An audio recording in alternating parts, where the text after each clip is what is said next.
Good morning সবাইকে। সবাই কেমন আছো? আশা করি সবাই ভালো আছো। আর আজকে হচ্ছে রাখি। তো সবাইকে রাখির অনেক শুভেচ্ছা। আমার সমস্ত ভাইদের, আমার সমস্ত দাদাদের, আমার সমস্ত বন্ধুদের রাখির অনেক অনেক শুভেচ্ছা। রাখি ভালোবাসার বন্ধন, সবার সাথেই ভালোবাসার বন্ধনটুকু থাকুক, এটাই আশা করব, এটাই প্রার্থনা করব।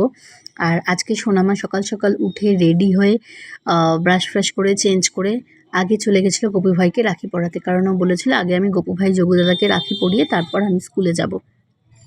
তো সেই অনুযায়ী ও সকাল সকাল বাবাকে, গপু ভাইকে আর যোগু দাদাকে রাখি পরিয়ে দিয়েছিল এবং মিষ্টি মিষ্টি জল মিষ্টি খেতে দিয়েছিল, দিয়ে তারপরে রেডি টেডি হতে গেছিলো। আর দেখো বারবার করে রাখিটা পড়ে যাচ্ছে বলে, যেহেতু গপুর হাতে বাঁধার উপায় নেই, তো আমাকে বলে এটা ছবি তুলে দাও সাজিয়ে টাজিয়ে নিয়ে। তারপরে ও ব্রেকফাস্ট করে স্কুলে যাবার জন্য রেডি হয়ে গেছিলো। এই যেখানে পাখামি চলছে, এক্সপ্রেশন বিভিন্ন রকমের।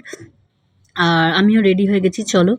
তারপরে ওকে স্কুলে দিয়ে এসে আমি খুব তাড়াহুড়ো করে একটুখানি ওর আর ওর বাবাইয়ের মতো খাবার দাবার রান্নাবান্না করে বেরিয়ে গেছিলাম আমার বাবার কাছে যাবো আর কি, বাবার বাড়িতে, মায়ের কাছে যাব, মায়ের বাড়িতে দাদাদেরকে রাখি পরাতে। আমার দুটো দাদা আছে, তো ওদের জন্য কিনেছিলাম এই দুটো সেম রাখি দুজনের জন্য।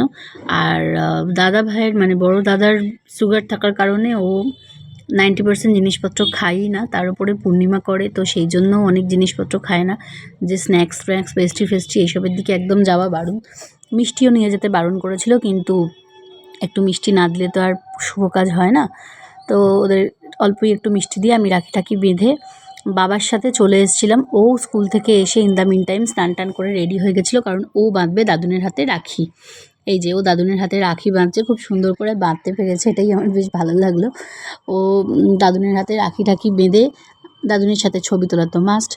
তারপর দাদুনকে দেখো কীরকম সুন্দর করে মিষ্টি দিল, জল দিল, সব কিছু গুছিয়ে করতে শিখে গেছে সোনামা আর কি, যাকে বলে।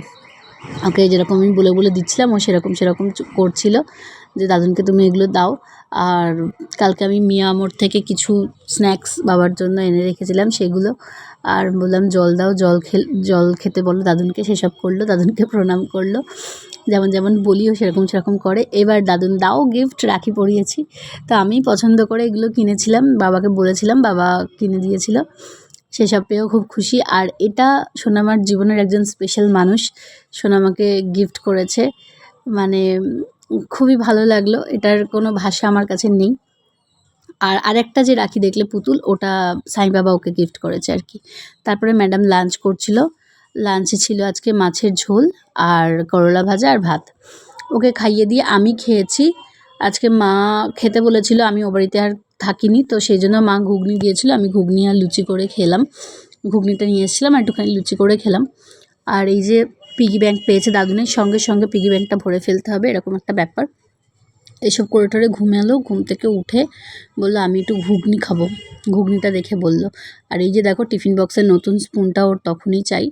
যাই হোক, এইসব নিয়ে এইসব বিকালবেলা বসে একটুখানি ঘুগনি খেলো, আর কিছু খাইনি অ্যাজ সাচ। আর আমার দেখো, আমি সব কাজই করছি ঠিক আছে, কিন্তু কেমন যেন একটা মন খারাপের ছাপ চোখে মুখে, কিছুতেই নিজেকে চোখের তলায় কালি পড়ে যাচ্ছে, সবসময়তেই একটা ভীষণ রকম মন খারাপ করছে। অন্তত যতদিন না একটা প্রপার জাস্টিস কানে আসছে, মেনে নিতে পারছি না সবটা। বারবার মনে হচ্ছে আমি একজন মেয়ে, আমার একটা মেয়ে, এই মানে কঠিন সমাজ কিভাবে বাঁচবো, কিভাবে লড়াই করব, মেয়েটাকে কিভাবে বড় করব, এই সব কিছুর চিন্তা যেন সবসময়তেই আমাকে আর কি খেয়ে ফেলছে, এরকম ব্যাপার। একটা প্রপার জাস্টিস আমরা সবাই আশায় বসে আছি সেটার জন্য, এই আর কি। মাঝে আকাশের দিকে তাকাচ্ছি, ভালো লাগছে, এই সব কিছুর মাঝে একটা মন খারাপ চলছে আমাদের। তারপর বিকালবেলা ও ঘুগনি খাচ্ছিল, আমি একটুখানি চা বসিয়েছিলাম আমার জন্য, চা খাবো বলে।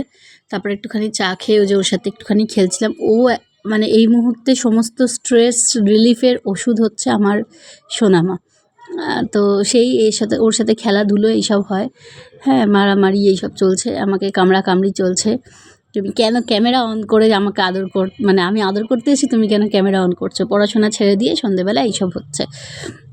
তো কিছুক্ষণ ওর সাথে এইসব করে সময় কাটালাম, কারণ একটানা তো পড়ে না বাচ্চারা, ওই সব করতেই হয়।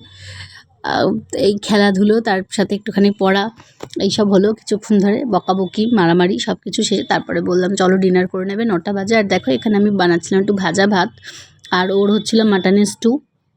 আমি ওকে ভয় পেয়ে গেছি। আমি ওকে খেতে দেবো বলে ডাকতে যাচ্ছি আর ও আসছে। তো ও মাটনের স্টু দিয়ে ভাত খেয়ে নিল। আর আমি মিস্টার দাসকেও খেতে দিয়ে দিলাম। ও মাটন ছিল কালকেকার, মাটন কষা আর ভাজা ভাত আর কি, যেটা ডিম দিয়ে একটুখানি করে দিয়েছিলাম সেটা খেয়ে নিয়েছিল। আর আমি খেয়েছিলাম হচ্ছে ওই মায়ের থেকে ঘুগনি এনেছিলাম, সেটা একটুখানি ছিল। আর লুচিও ছিল কয়েকটা, সেটা আর একটু মাটন, এইসব মিলিয়ে আমিও ডিনার করে নিয়েছিলাম। তো চলো আজকের দিনটা তাহলে এখানে ডিনার টেবিলেই শেষ করি।